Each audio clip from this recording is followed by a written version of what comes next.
BA प्रथम वर्ष की सभी लड़कियों को एक बार पुनः नमस्कार। आज हमारा चैप्टर, जैसा कि मैंने आपको पहले ही बता दिया था कि हम हमारे राजस्थान की प्रमुख नहर सिंचाई परियोजनाओं के बारे में बात करेंगे।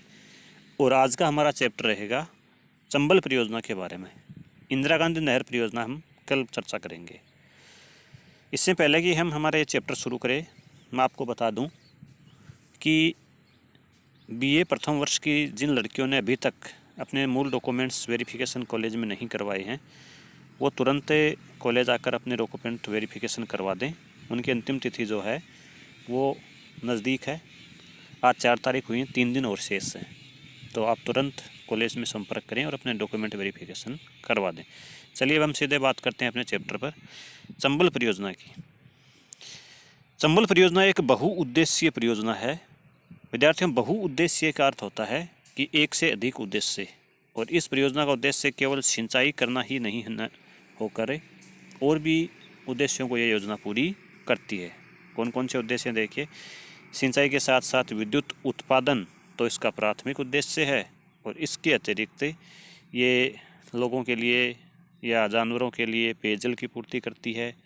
बाढ़ नियंत्रण का कार्य भी इससे होता है। भूमि कटाव रोकने में सहायक है। अवरोधक के रूप में काम करती है जल के। मछली पालन इस योजना में किया जाता है। इससे वृक्षारोपण अभियान को भी सहारा मिला है। तो इस प्रकार के अनेक उद्देश्य हैं जो इस योजना से पूरे हो रहे हैं। अब हम बात करें कि चंबल परियोजना किन किन राज्यों के मध्य, क्या ये केवल हमारे राजस्थान राज्य की है?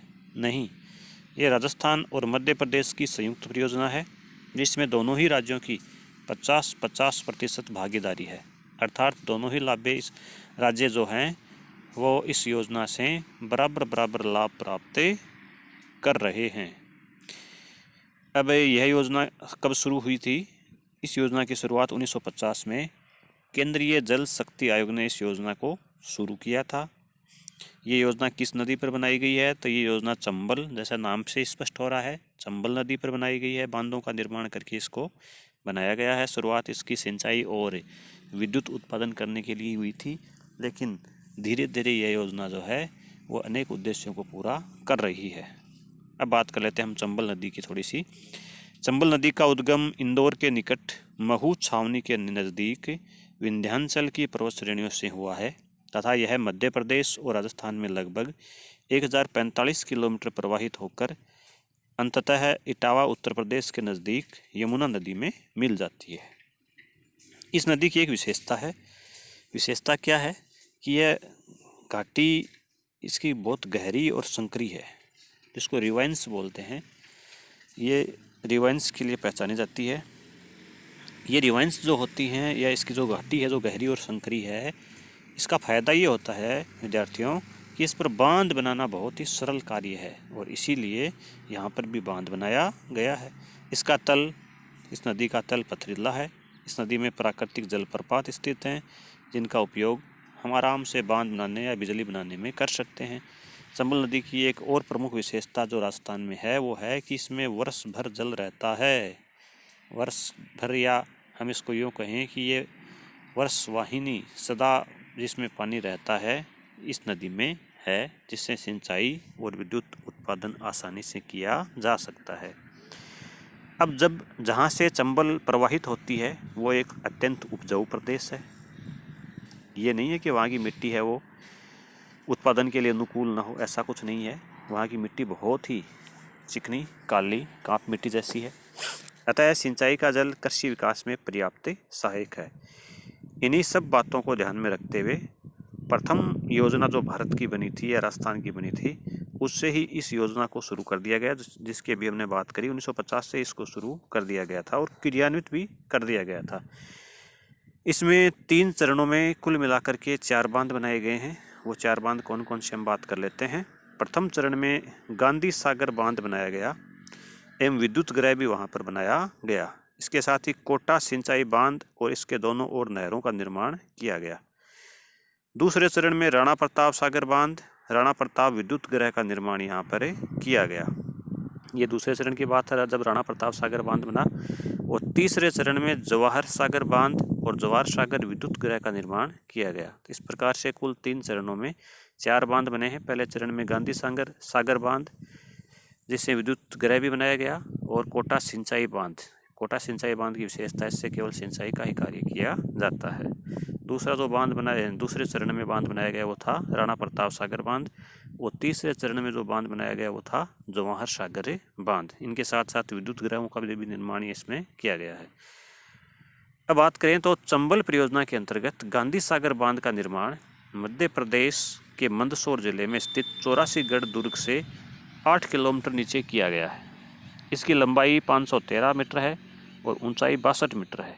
इसकी भराव क्षमता 580 वर्ग किलोमीटर है। इस बांध का निर्माण 1959 में पूर्ण हो गया था और यहाँ पर 1.15 लाख किलोवाट विद्युत उत्पादित की जाती है। इसी तरह कोटा सिंचाई बांध की अगर हम बात करें तो ये कोटा नगर के निकट चंबल नदी पर 1954 में इसका निर्माण किया गया और इसका नाम दिया गया कोटा बैराज। यह बांध 438 मीटर लंबा है और 42 मीटर ऊंचा है। अतिरिक्त पानी की निकासी करने के लिए इसमें 16 गेट लगे हैं, 16 द्वार लगे हैं। इस बांध से दोनों ओर सिंचाई हेतु नहरें निकाली गई है। बाई नहर जो कि 425 किलोमीटर लंबी है, जिसकी जल क्षमता 6600 क्यूसेक है।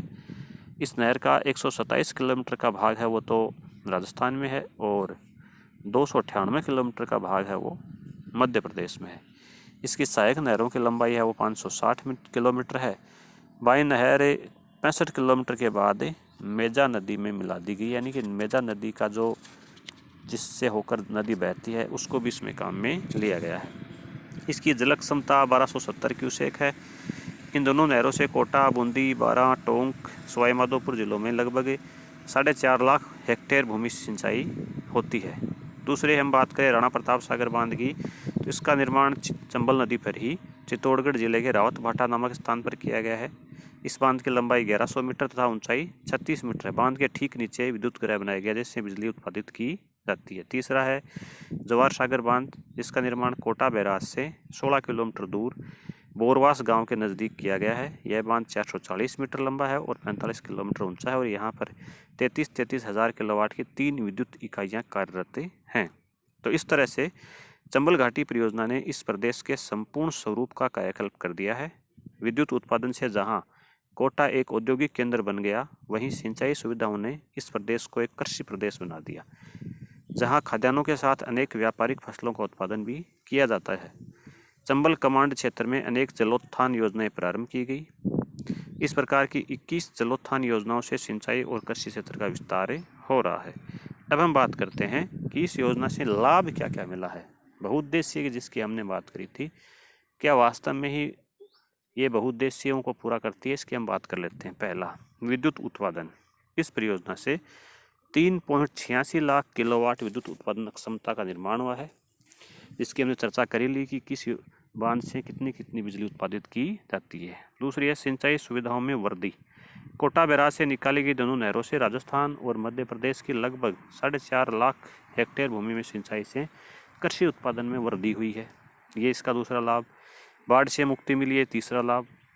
इस योजना से राजस्थान एवं मध्य प्रदेश में बाढ़ नियंत्रण में सहायता मिली है तथा बाढ़ से होने वाले नुकसान से मुक्ति मिली है। चौथा है मिट्टी के कटाव पर रोक। चंबल नदी जो कुख्यात है डिवाइंस के लिए, बैडलैंड्स के लिए, तो जब से ये योजना बनी है तब से बांधों के निर्माण के बाद से मिट्टी कटाव की समस्या बहुत हद तक कम हो गई है। पांचवा है वृक्षारोपण एवं चारागाहों का विकास। सिंचाई के साधनों का उपयोग करने के बाद पहाड़ी ढलानों पर और अन्य क्षेत्रों में वृक्षारोपण कर वन संपदा की वृद्धि की गई है और विभिन्न चारागाहों का निर्माण और विस्तार यहाँ पर संभव हुआ है।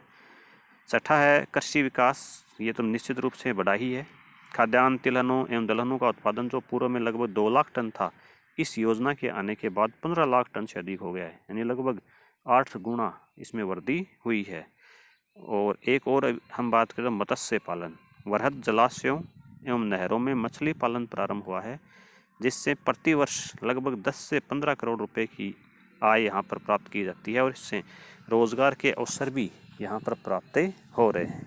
तो इस तरह से विद्यार्थियों ने जाना कि चंबल नदी घाटी परियोजना है वो वास्तव में ही एक बहुउद्देशीय परियोजना है जो हमारे राजस्थान के कोटा संभाग में एक वरदान की तरह है। आप जानते हैं कि कोटा जो हमारा एक प्रमुख सिटी बन चुका है राजस्थान का, जो उससे पहले एकमात्र जिला ही था, और आज आप देखते हैं एक संभाग मुख्यालय के रूप में, और वहाँ पर कितनी तेज़ी से इकोनॉमिक वृद्धि हो रही है। तो उसमें पूरा योगदान जो रहता है वो चंबल घाटी परियोजना को दिया जा सकता है। तो उम्मीद करता हूँ विद्यार्थियों आपको ये चैप्टर अवश्य पसंद आया होगा, आप इसको याद करेंगे। अगले चैप्टर में हम इंदिरा गांधी नहर परियोजना के बारे में पढ़ेंगे कल। तब तक आप इस चैप्टर को अपनी नोटबुक में उतारिए और हमें व्हाट्सएप पर भेजिए। धन्यवाद।